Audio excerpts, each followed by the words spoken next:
Hello, everyone. Today we're going to talk about another 10 common idioms, phrases, and sentences that native English speakers use every single day.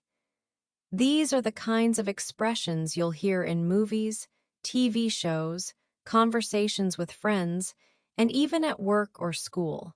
By the end of this video, you'll understand exactly what these expressions mean and how to use them naturally in your own conversations. Here's how you can get the most out of this video. First, listen while reading the subtitles. This will help you catch every word and follow along more easily. Then, play the video again and try to repeat the sentences out loud, but this time without reading the subtitles. This will really help you improve your pronunciation, listening, and speaking skills. Don't forget to pause and write down any new expressions you like. That way, you can remember and review them later. This is a great way to boost your listening, reading, and speaking, all at the same time. This lesson is a fun and simple way to improve your English step by step. Before we start, can I ask you a quick favor? If you're finding this video helpful, please like it. I really appreciate it. All right, let's dive in. Number 1, stop messing around. This is something you'll hear parents say to their kids all the time, but adults use it with each other too. When someone says, stop messing around, they mean stop fooling around, stop being silly, or stop wasting time. It's like saying be serious or focus on what you're supposed to be doing. I remember when I was in college, my roommate and I were supposed to be studying for our final exams. But instead, we kept getting distracted, watching funny videos on our phones and laughing about everything. Finally, my roommate looked at me and said, "Okay, we really need to stop messing around and actually study, or we're going to fail this test." She was absolutely right. For example, if your friend keeps making jokes during an important meeting, you might whisper, "Stop messing around, the boss is watching us." Here's another one. Imagine you're trying to cook dinner, but your kids keep running around the kitchen and getting in your way. You might say, "Kids, stop messing around and go play in the living room so I can finish cooking." People often say this when they want someone to take something more seriously. Have you ever been in a situation where someone needed to tell you to stop messing around? Let me know in the comments. Number 2, what did I miss? This is such a useful phrase.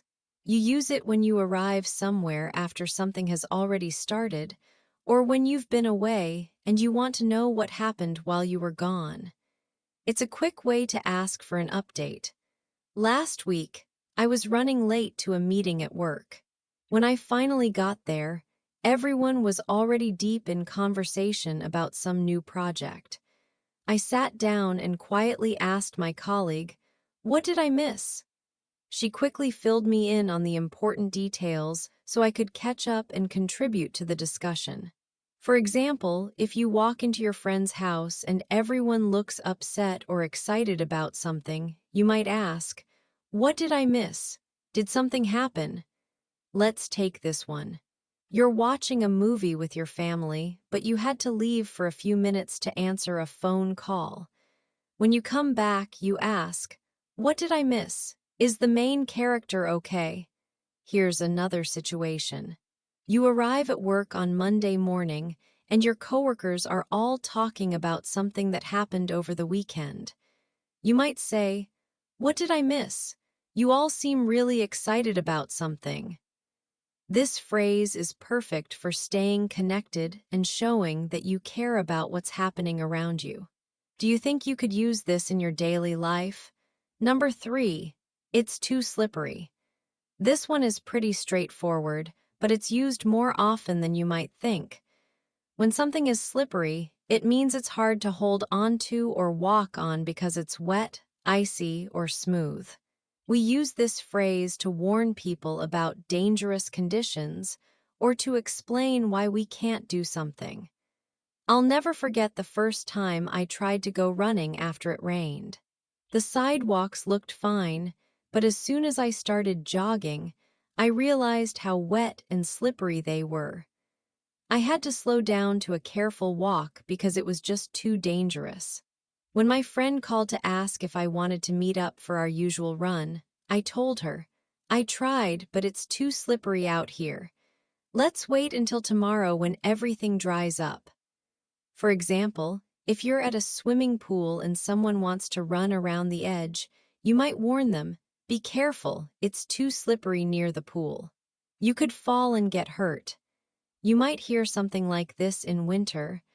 "I wanted to drive to the store, but the roads are too slippery because of the ice. I'll wait until they put salt down." People often say this about food too. "I can't pick up these noodles with chopsticks because they're too slippery. Can I have a fork instead?" The great thing about this phrase is that it's both practical and protective. You're usually saying it to keep someone safe or to explain a real problem you're facing. Number 4. Curiosity killed the cat. Now this is a really interesting idiom. It's a warning that means being too curious or nosy can sometimes get you into trouble. The full saying is actually, "Curiosity killed the cat, but satisfaction brought it back." But most people just say the first part. It's like telling someone, "Don't ask too many questions," or "Some things are better left alone." My grandmother used to say this to me all the time when I was little. I was always asking questions about everything, especially things that were none of my business. One day, I was trying to listen to my parents' private conversation from the hallway. My grandmother caught me and said, "Remember, curiosity killed the cat. Sometimes adults need to talk privately, and little ears don't need to hear everything." She wasn't being mean. She was teaching me that there are times when it's better not to be too curious. For example, if your friend is being secretive about a surprise party they're planning, and you keep asking questions, they might say, "Stop asking so many questions. Curiosity killed the cat, and I'm not telling you anything else." Here's another one. Imagine you see your neighbors having what looks like a serious conversation in their yard, and you're tempted to get closer to listen. Your spouse might say, "Don't go over there. Curiosity killed the cat, and it's not our business what they're talking about." Let's take this situation. You're at work and you notice your boss having a private meeting with HR. Your coworker might warn you, "Don't try to find out what that's about. Curiosity killed the cat, and you don't want to get involved in office drama." Have you ever heard this phrase before? It's a gentle way to remind someone that sometimes it's better to mind your own business. Number 5.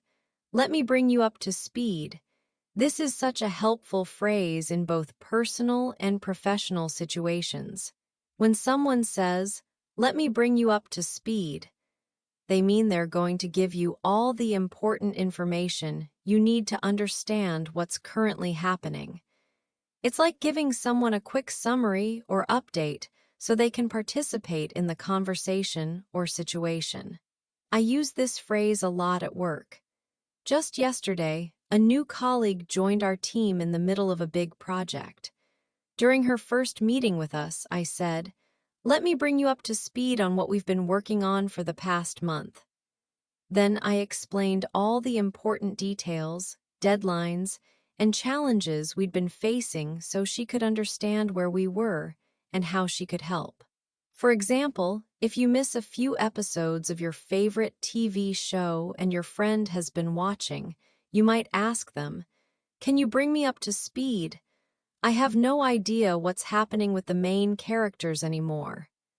You might hear something like this at a family gathering. "Aunt Sarah just arrived, so let me bring her up to speed on everything that's been happening with the wedding plans." Here's another situation. You're joining a group project at school after it's already started, and your teammate says, Let me bring you up to speed on what we've decided so far and what still needs to be done. This phrase shows that you're being considerate and helpful.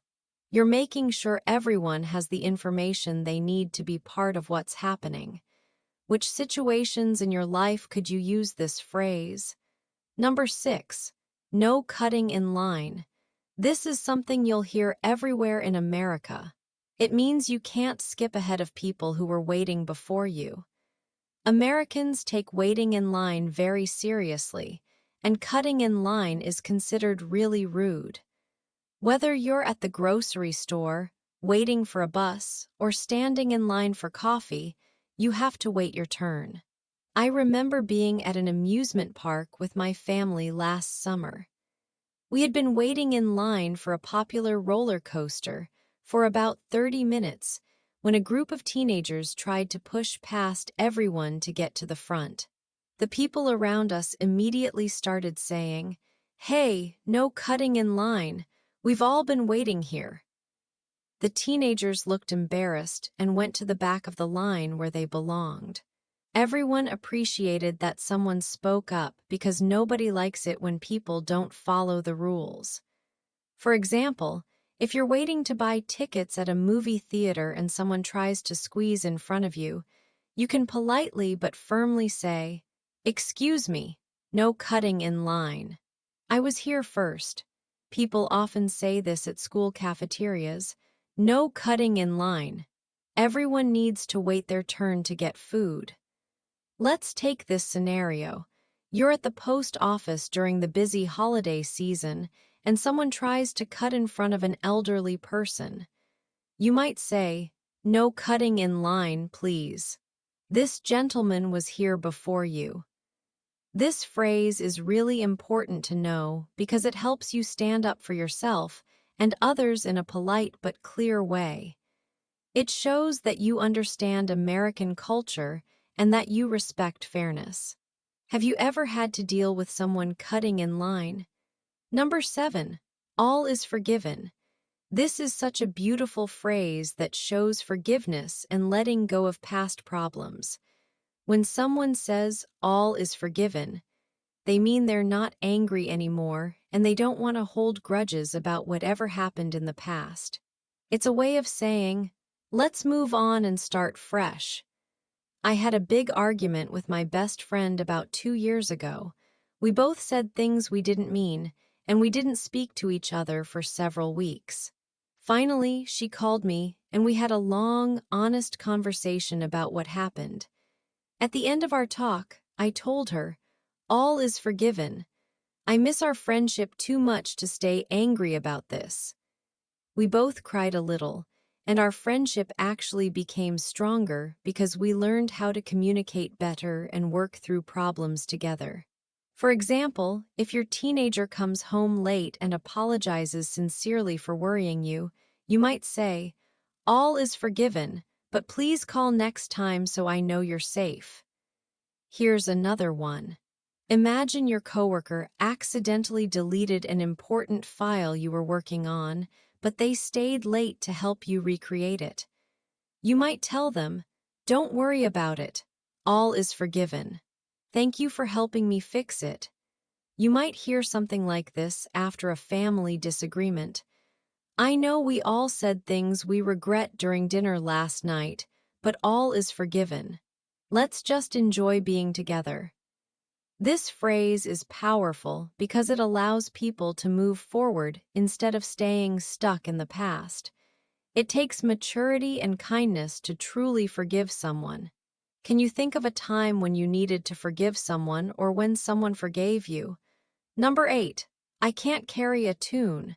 This is a funny way to say that you can't sing well. When someone says, "I can't carry a tune," they mean they can't sing in tune or on key.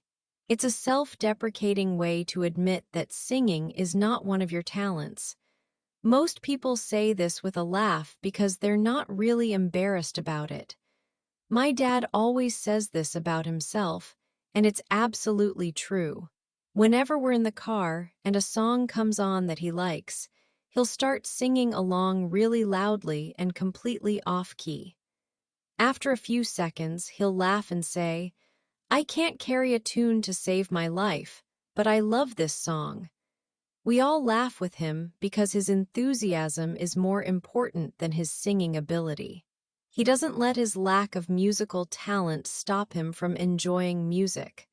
For example, if someone invites you to karaoke night and you're nervous about singing in front of people, you might say, "I'd love to come, but I should warn you that I can't carry a tune. I'll probably sound terrible." Let's take this situation. You're at a birthday party and everyone is singing "Happy Birthday," but you're singing way off key. You might joke afterward, "Sorry everyone, I can't carry a tune, but I sang from the heart." Here's another one. Your friend asks you to join the church choir, and you have to decline by saying, "That's so sweet of you to ask, but I can't carry a tune. I think I'd scare people away." The wonderful thing about this phrase is that it's honest but not negative. It shows that you have a good sense of humor about your limitations. Do you think you can carry a tune, or would you use this phrase about yourself? Number 9. Why are you so obsessed with money? This is a direct question that people ask when they think someone cares too much about money or talks about money too often. It's usually said with some frustration or concern. When someone is obsessed with something, it means they think about it constantly, and it affects most of their decisions and conversations. I have a cousin who brings up money in almost every conversation we have. Whether we're talking about where to go for dinner, what movie to watch, or even what gift to buy for someone's birthday, he always focuses on the cost first. Last month, we were planning a family vacation, and instead of talking about fun activities or places we wanted to see, he kept asking about prices and trying to find the cheapest options for everything. Finally, my aunt asked him, "Why are you so obsessed with money? Can't we just enjoy planning this trip together?" It made him realize that his constant focus on money was making everyone uncomfortable. For example, if your friend always chooses the cheapest restaurant, the cheapest clothes, and the cheapest entertainment, even when money isn't really a problem, you might ask, "Why are you so obsessed with money?" It's okay to spend a little extra sometimes to enjoy life. You might hear something like this between partners. Every time we talk about buying something for the house, you immediately start worrying about the cost. Why are you so obsessed with money? We have enough saved up for this. People often say this to family members. "Dad, why are you so obsessed with money? We just want to buy Mom a nice birthday present, and we can afford it." This question usually comes from a place of caring. People ask it because they're worried that someone is missing out on life experiences or relationships because they focus too much on financial concerns. Have you ever known someone who seemed obsessed with money? Number 10. I can relate to that. This is probably one of the most useful phrases for connecting with other people. When you say, "I can relate to that," you mean you understand what someone is going through because you've experienced something similar yourself. It's a way of showing empathy and letting someone know they're not alone in their experience. Just last week, a friend of mine was telling me about how stressed she was about starting a new job. She was worried about making a good impression, learning new systems, and fitting in with her coworkers. As she was talking, I kept nodding because I remembered feeling exactly the same way when I started my current job 2 years ago. When she finished explaining her concerns, I said, "I can totally relate to that. I felt the exact same way when I started my job. Those first few weeks are always nerve-wracking, but you'll do great." She looked so relieved to know that her feelings were normal and that someone understood what she was going through. For example, if someone tells you about struggling to balance work and family time, You might say, I can relate to that. It's so hard to give enough attention to both, and I always feel guilty about something. Let's take this one. Your friend is complaining about how difficult it is to wake up early for exercise, and you might respond with, Oh, I can totally relate to that. I keep setting my alarm earlier, but I just hit the snooze button every time. Here's another situation. Someone is talking about feeling nervous before giving a presentation at work, and you could say, I can definitely relate to that. My hands always shake, and my voice gets shaky when I have to speak in front of a group. This phrase is magical because it creates an instant connection between people. It shows that you're really listening and that you care about what they're experiencing. It makes people feel understood and less alone. Which of these situations could you relate to? So there you have it. 10 more common idioms, phrases, and sentences that you'll hear native English speakers using all the time. From stop messing around when someone needs to be more serious, to I can relate to that when you want to show understanding and empathy. These expressions will help you sound more natural and connect better with English speakers in all kinds of situations. Remember, the best way to learn these phrases is to practice using them in real conversations. Start with the ones that feel most natural to you and gradually work in the others as you get more comfortable. Don't be afraid to make mistakes. That's how we all learn. Every native speaker had to learn these expressions at some point too. I'd love to hear from you in the comments. Which of these 10 expressions was your favorite today? Have you heard any of them before? And most importantly, which ones do you think you'll try using in your own conversations this week? Your feedback helps me know what kind of content is most helpful for you. If you enjoyed this video and learned something new, please give it a like. It really helps me know that this content is useful for you. And don't forget to subscribe if you want to keep improving your English with me. I'll be back tomorrow with 10 more idioms, phrases, and sentences that will help you sound even more like a native speaker. Take care and keep practicing your English. You're doing great, and every day you're getting better and better. I'm proud of you for taking the time to learn and improve. See you tomorrow for more English learning fun.